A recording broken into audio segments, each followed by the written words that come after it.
ہم اپنے بھائیوں کی مدد کرتے ہیں، سپورٹ کرتے ہیں. کوئی ایک بندہ مالدار ہے تو غریب کی مدد کرتا ہے، وہ غریب کی مدد کرتا ہے لیکن اپنے بھائی کو سیٹ نہیں کرتا. یہ نہیں چاہتا کہ یہ بھی سٹینڈ ہو جائے، اس کو اس کے پیروں پر کھڑا نہیں کرنا چاہتا. امداد دیتے ہیں لوگوں کو لیکن یہ نہیں چاہتے کہ وہ ہمارے برابر آ کے کھڑے ہو جائیں، کوئی ایسا کام کریں کہ وہ بھی سٹینڈ ہو جائے. یہ نہیں ہم کرتے. مہاجرین اور انصار نے جو ہمیں سبق دیا نا کہ ملک اور ریاست کیسے چلتی ہے. جو مہاجر ہو کے آئے تھے جن کے پاس کچھ نہیں تھا، انصار نے انہیں آدھا آدھا مال دے کے سٹینڈ کر دیا، انہیں کھڑا کر دیا. انہیں کہا اپنے پیروں پہ کھڑے ہو جاؤ، انہیں اپنے کاروباروں میں شریک کیا. ہم نے قوم کو زیادہ سے زیادہ یہ توجہ دلائی ہے کہ لنگر کا کھانا، روٹی کھا لو، ضرورت پڑے گی تو مدد کر دیں گے.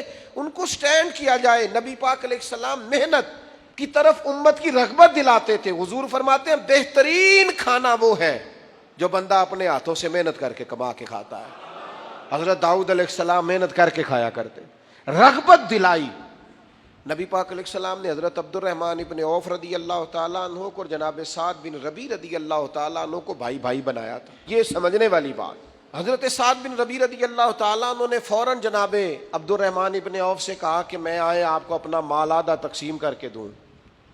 حضرت عبد الرحمن ابن عوف رضی اللہ تعالیٰ عنہ کہنے لگے اللہ تمہیں جزا دے، تم پر خاص فضل کرے، تم مجھے مال نہ آدھا تقسیم کر کے دو، تم مجھے بازار کا رستہ دکھاؤ اور ذرا میرے ساتھ چلو، میری توجہ کراؤ، یہاں کاروبار کیسے کرتے ہیں، نظام کیسے چلتا ہے.